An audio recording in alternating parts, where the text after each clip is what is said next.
कर्मफल सबको मिलता है, बेटा बनकर, बेटी बनकर, दामाद बनकर और बहू बनकर कौन आता है जिसका तुम्हारे साथ कर्मों का लेना देना होता है। लेना देना नहीं होगा तो नहीं आएगा।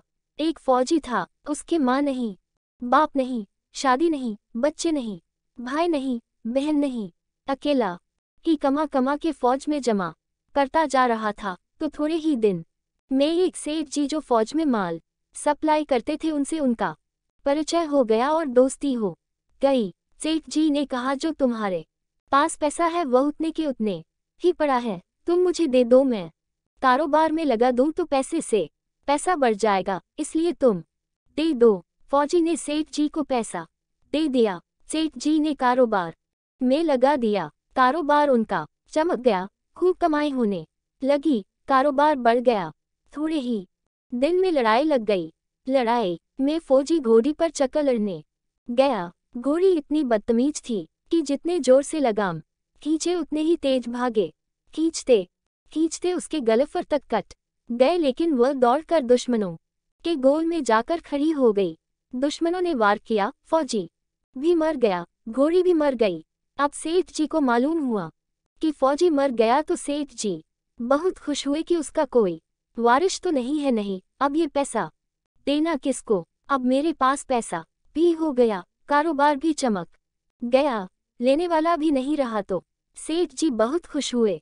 तब तक कुछ ही दिन के बाद सेठ जी के घर में लड़का पैदा हो गया। अब सेठ जी और खुश कि भगवान की बड़ी दया है, खूब पैसा भी हो गया, कारोबार भी हो गया, लड़का भी हो गया, लेने वाला भी मर गया। सेठ जी बहुत खुश हुए। वो लड़का होशियार था, पढ़ने में समझदार था। सेठ जी ने उसे पढ़ाया लिखाया। जब वह पढ़ लिख कर बड़ा हो गया तो सोचा कि अब ये कारोबार संभाल लेगा, चलो अब इसकी शादी कर दे। शादी करते ही घर में आ गई बहू रानी, दुल्हन आ गई। उसने सोचा कि चलो बच्चे की शादी हो गई, अब कारोबार संभालेगा। लेकिन कुछ ही दिन के बाद बच्चे की तबीयत खराब हो गई। अब सेठ जी डॉक्टर के पास, हकीम के पास, वैद्य के पास दौड़ रहे हैं। वैद्य जी जो दे रहे हैं, दवा खिला रहे हैं और दवा असर नहीं कर रही, बीमारी बढ़ती ही जा रही, पैसा बर्बाद हो रहा है और बीमारी बढ़ती ही जा रही है। रोग कट नहीं रहा, पैसा खूब लग रहा है। अब अंत में डॉक्टर ने कह दिया कि लाइलाज मर्ज हो गया, इसको अब असाध्य रोग हो गया, ये बच्चा 2 दिन में मर जाएगा। डॉक्टर के जवाब देने पर सेठ जी निराश होकर बच्चे को लेकर रोते हुए आ रहे थे। रास्ते में एक आदमी मिला, कहा अरे सेठ जी क्या हुआ, बहुत दुखी लग रहे हो। सेठ जी ने कहा ये बच्चा जवान था, हमने सोचा बुढ़ापे में मदद करेगा, अब ये बीमार हो गया। शादी होते ही हमने इसके लिए खूब पैसा लगा दिया, जिसने जितना मांगा उतना दिया, लेकिन आज डॉक्टरों ने जवाब दे दिया अब ये बचेगा नहीं, असाध्य रोग हो गया, लाइलाज मर्ज है, अब ले जाओ घर, 2 दिन में मर जाएगा। आदमी ने कहा अरे सेठ जी तुम क्यों दिल छोड़ रहे हो, मेरे पड़ोस में वैद्य जी दवा देते हैं, 2 आने की पुड़िया खाकर मुर्दा भी उठकर खड़ा हो जाता है, जल्दी से तुम वैद्य जी की दवा ले आओ। सेठ जी दौड़ कर गए, 2 आने की पुड़िया ले आए और पैसा दे दिया। पुड़िया ले आए, बच्चे को खिलाई, बच्चा पुड़िया खाते ही मर गया। बच्चा मर गया। अब सेठ जी रो रहे हैं, सेठानी भी रो रही और घर में बहू रानी और पूरा गांव भी रो रहा। गांव में शोर मच गया कि बहू रानी सेठ की कमर जवानी में टूट गई। सब लोग रो रहे हैं। तब तक एक महात्मा जी आ गए।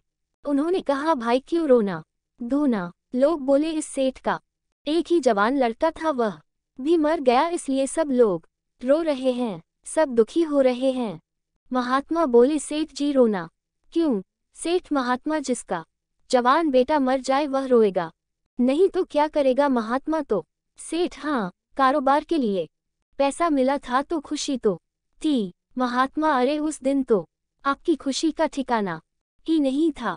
सेठ किस दिन। महात्मा अरे जिस दिन फौजी मर गया, सोचा कि अब तो पैसा भी नहीं देना पड़ेगा, माल बहुत हो गया, कारोबार खूब चमक गया, अब देना भी नहीं पड़ेगा। बहुत खुश थे सेठ हाँ महाराज, खुश तो था महात्मा, और उस दिन तो आपकी खुशी का ठिकाना ही नहीं था। पता नहीं कितनी मिठाइयाँ पक गई। सेठ, किस दिन? महात्मा, अरे जिस दिन लड़का पैदा हुआ था।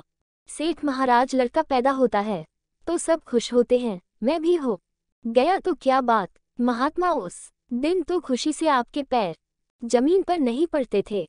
सेठ, किस दिन? महात्मा, अरे जिस दिन बेटा ब्याहने जा रहे थे। सेठ महाराज, बेटा ब्याहने जाता है तो हर आदमी खुश होता है, तो मैं भी खुश हो गया।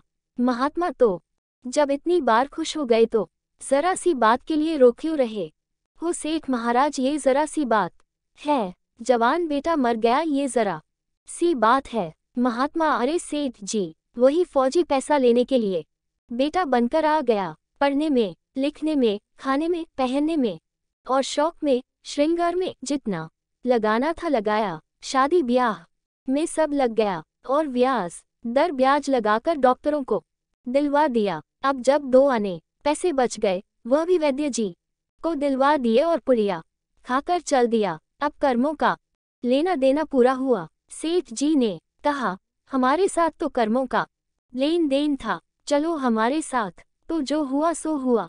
लेकिन वह जवान बहुरानी घर में रो रही है, जवानी में उसको धोखा देकर विधवा बनाकर चला गया।